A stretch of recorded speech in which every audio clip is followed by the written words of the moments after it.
Hello guys, bersama saya lagi dalam Alright Napa Channel. Berita hangat dan menggemparkan sahabat-sahabat semua. Hari ini ya saya ingin memberikan sedikit update berkaitan dengan geng kaki fitnah, individu yang dikenali sebagai Cikgu Bat. Ya, belakangnya itu bukan BERD tapi BAD. BAD. Cikgu Bat. Jadi ini adalah berkaitan dengan perintah larangan Cikgu Bat ya, sahabat-sahabat semua, berkaitan dengan pendakwaan terhadap dirinya yang dikatakan mengaitkan, menghina, menghasut, memfitnah, banyak lagi lah ya.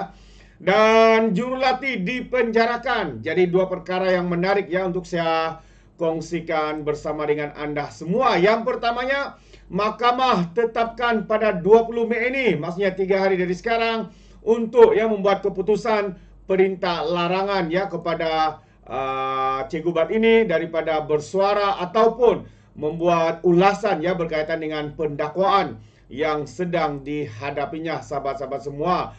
Jadi tanpa membuang masa, saya ingin membacakan kenyataan media ini, yang mana kenyataan media ini saya petik ya daripada Malaysia Kini, menyatakan bahawa Mahkamah Tinggi Johor Bahru menetapkan 20 Mei depan untuk keputusan berhubung permohonan perintah larangan bersuara terhadap ahli jawatan kuasa Biro Penerangan Parti Bersatu Badrul Hisham Syarin atau dikenali sebagai Cikgu Bat berkaitan dengan projek kasino di Forest City. Peguam Muhammad Rafiq Rashid Ali yang mewakili Badrul Hisham berkata Hakim Datuk Abu Bakar Qatar membuat keputusan itu setelah mendengar hujaan daripada pihak pendakwaan dan juga pembelaan hari ini. Beliau berkata pihak pendakwaan memohon semakan perintah larangan bersuara terhadap anak guamnya daripada membuat atau mengeluarkan sebarang kenyataan berkaitan kes yang sedang dihadapinya selepas Mahkamah Seksyen menolak permohonan berkenaan sebelum ini.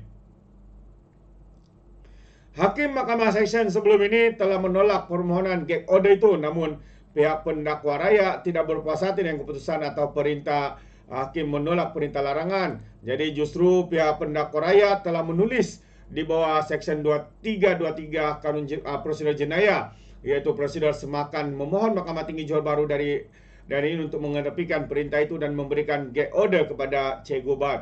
Katanya kepada satu sidang media di perkarangan Mahkamah di Johor Bahru hari ini. Pada 30 April lepas, Cikgu Bat mengaku tidak bersalah dengan Mahkamah Seksyen di Johor Bahru atas pertuduhan mengeluarkan penerbitan menghasut berkaitan projek kasino di Forest City.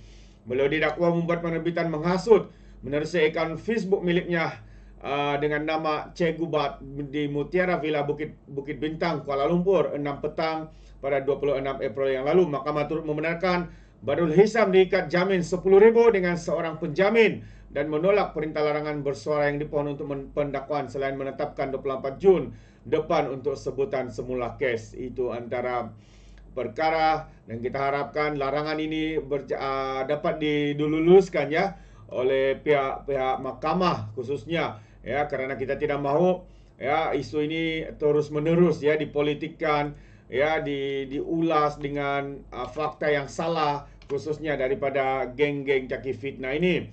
Jadi sahabat semua, itu antara perkara yang ingin saya kongsikan bersama dengan anda ya, khususnya untuk pendakwaan ya terhadap Cikgu Bat ini. Jadi sebelum saya akhiri, saya ingin mengongsikan satu lagi berita yang agak panas dan juga menggampangkan ya, apabila seorang bekas penolong jurulati bowling di penjara 6 tahun. Kerana apa?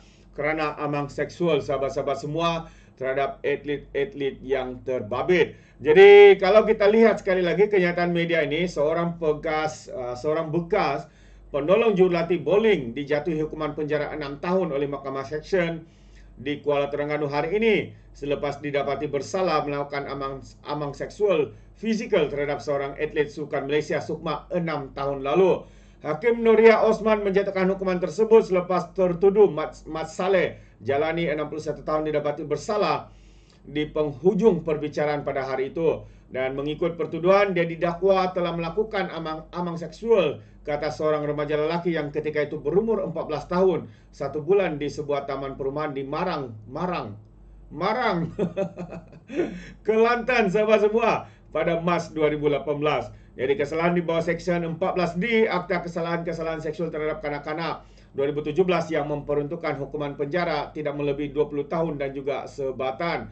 Jadi hakim memerintahkan hukuman penjara dijalankan bermula dari tarikh sabitan, yaitu pada hari ini, dan tertuduh perlu berada dalam pengawasan pihak polis selama 2 tahun selepas selesai menjalani hukuman penjara.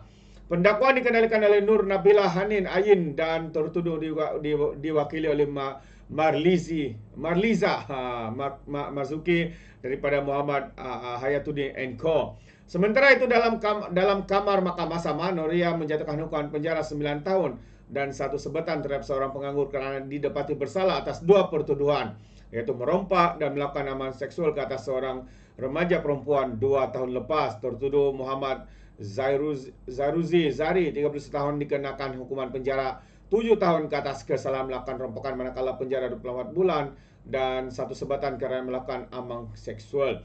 Berdasarkan pertuduhan pertama, dia didakwa telah merompak harta milik mangsa yang kini berumur 19 tahun, yaitu sebuah telefon bimbit dan wang tunai RM6 pada September 2022 di sebuah kampung di sini. Jadi kesalahan di bawah Seksyen 392 itu adalah kanun keseksaan membawa hukuman penjara maksimum 14 tahun, denda ataupun sebat jika sabit kesalahan. Pertuduhan kedua pula, dia didakwa melakukan amang seksual fizikal ke atas mangsa sama yang ketika itu berusia 17 tahun, 7 bulan pada masa dan lokasi yang sama di bawah Seksyen 14E EKKSTKK. Jadi Noria memerintahkan kedua hukuman penjara dijalankan bermula dari tarikh lelaki itu ditangkap pada 27 Oktober 2022 dan juga dikehendaki berada dalam pengawasan pihak polis selama 2 tahun selepas selesai menjalani hukuman penjara. Pendakwaan juga dikendalikan oleh Nur Nabila Hanin manakala tertuduh diwakili peguamnya Abdul Sahai Salim. Jadi ini antara perkara-perkara yang agak panas berlaku ya di sekitar kita hari ini, sahabat-sahabat semua. Ya, atau turut juga melibatkan Cikgu Bat ya, yang sudah pun didakwa kerana membuat kenyataan menghasut ya, dan juga membuat tuduhan tanpa asas, sahabat-sahabat semua. Jadi kita harapkan untuk hal ya berkaitan dengan Cikgu Bat ini, perintah larangan yang dipohon oleh pendakwa ini dapat diluluskan. Ya, kita tidak mahu individu-individu seperti ini bebas ya di luar sana ya, membuat ulasan yang tidak berfakta, menipu dan juga mengelirukan orang ramai. Jadi kita harap, pada pandangan saya, ya perintah larangan ini harus diluluskan. Bagaimana dengan anda sahabat semua? Adakah anda seirama dengan saya atau tidak? Anda boleh berikan komen di dalam ruangan komen. Jadi terima kasih, izinkan saya untuk mengundurkan diri. Dan seperti biasa, peribahasa mengatakan, tak apa pun kangkap, 2 ton keinginan. Dalam bahasa Melayanya, tepuk dadah, tanya selera. Sekian daripada Orang Nampak Channel. Saya kita berjumpa lagi. Bye-bye.